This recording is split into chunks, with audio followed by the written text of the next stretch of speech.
actually met at a club in Manila. That's the first time. And before, I was a bit hesitant because he looks like a student. Actually, that time, I'm really outgoing and I'm a party person. So I grabbed their table, others' table, and I encouraged them to dance like this and that. And then he came towards me.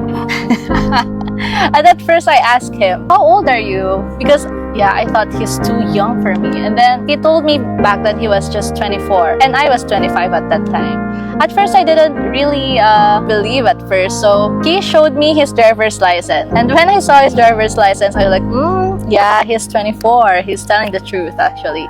No, you were not 24. You're going to 24 because that was on March and his birthday is in April. So he he will be 24 at that time. So I was like, okay. Then it's an okay. And at that moment, he is already he's not letting go of me.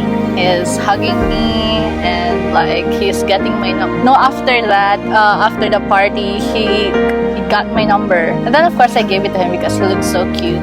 His hair before was not like this. It's very curly. And I'm a fan of Stranger Things before. I already told him this because that's how we met. I met her. My life was messy.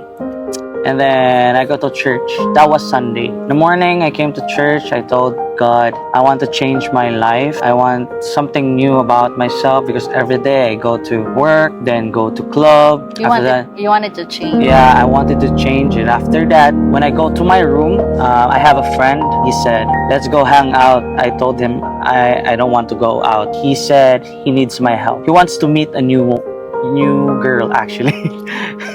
And then at that time, I was not looking for someone. And then when I came there, I saw her. She was dancing with a guy, and I was just looking at her, and I thought that was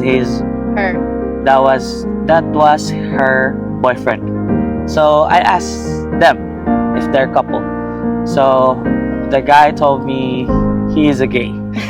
He's not straight. So he's my gay friend. So he told me that you dance with her. So we danced together, and then after that, my friend told me that I thought I'm the one who's looking for a girlfriend. You found someone, something like that. So I'm the one who found someone, and I was so happy. She came to my life, and at first I thought she's just same as other women in the club, and so I check out. I came to her province. Their province is different from city. Yeah, that's what happened. And I came to his father and mother. I asked them for legally. I'm getting to know her more. So that's how we met. She was really very maarte. I told her that I don't like girls that very maarte kasi sobrang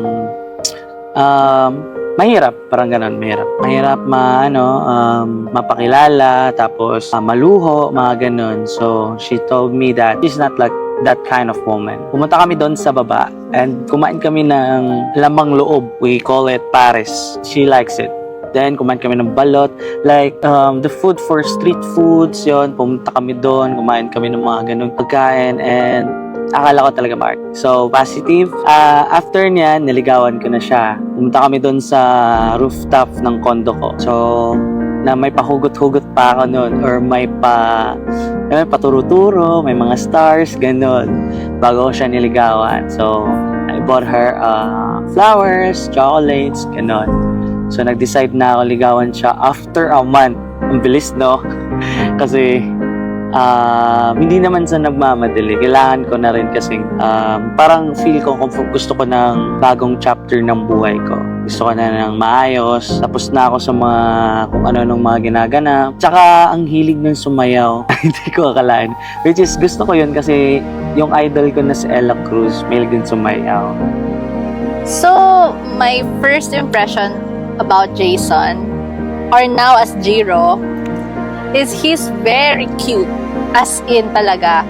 Nung una ko siya makita, I really thought he was a student because he looks so young, he looks so cute. That's why I thought he's way younger than me. But as I've known, I'm just 1 year ahead. So at first I was really hesitant because I don't date someone who's younger than me. I think he is the first one that I've dated younger. And we clicked. For me, he was like a baby boy. At first, he was like a baby boy for me because he's a little bit clumsy and a cute boy. But I saw his manly side because he is very overprotective over me. Kahit nung mga una-una pa lang, he's very overprotective. Until now, he's very conservative, very overprotective in everything. Ganyan. So, that's the side that I saw about him.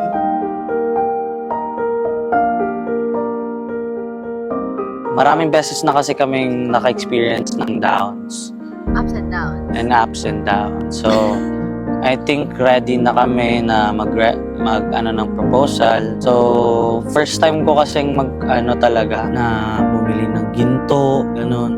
Di ko alam kung anong gagawin kasi lagi ko siyang kasama. Ganon. Tapos, so, chinat ko yung kaibigan ko. Tapos, pumunta kami doon sa bilihan ng ginto. Sabi ko sa kanya, Red, pwede na ba to broski? Ganon. So, sinamahan niya ako bumili ng ginto. Kabado ako nung una kasi itatiming ko sa birthday niya eh. Ayun, hindi ko alam at saka nahirapan ako magsalita. Every Yeah. Kasi, I mean, yung una mong sabi, kasi pagkaluhod niya, ang tanong, will you be my... Oo. Sabi ko, Naisip ko kasi noon, will you be my girlfriend? Pero hindi siya girlfriend. Ano pala yun? Will you be my... Wife? Oh, wife pala. Or ano ba? Will you marry? Will you marry me pala dapat yun. So kasi first time ko noon, tapos sabi ko, sige magkukunyari na lang akong photographer niya. So yun. Nakabahan ka na? Oh, syempre. Hindi ko Bakit? Gulat nga ako, nakabahan ka. Hindi ko alam anong gagawin. Tapos, yung mga tao, tumitig sila sa atin. Kabado ako, pero masaya ako nun. Ay, ikaw, ano mo nun? Ba't ako nag-yes? Oh. Yes. Paano? Siyempre, ikaw na yan eh. Hindi, ako naman kasi, maraming factors like, syempre hindi naman agad-agad madali siyang desisyon. So, marami na tayong napagdaanan, ups and downs, and hindi ko makita yung future nang hindi kita kasama. Yeah. Na hindi ka kasama ko. So, sabi ko, love talaga kita eh, kahit anong mangyari, kahit ang dami na nating napagdaanan, nandun talaga yun eh. Alam ko marami pang pagsubok na darating, and feeling ko, mas kaya ko siyang labanan pag magkasama tayong dalawa. So, napayas ako kasi syempre, eto na tayo eh, sasayangin ko pa yung mga panahon noon, tsaka yung panahon ngayon. Eh, mahal naman kita. Gusto ko naman yung pagsasama natin. Kahit sabi natin, para tayong asot pusa, para tayong magkapatid. Pero, pag tayo lang magkasama, iba yung pag-a-adjust natin sa isa't isa na tayo lang nakakaintindi. So, ayun, nag-yes ako, syempre, dahil wala na lang po si Jason Benson. Yes.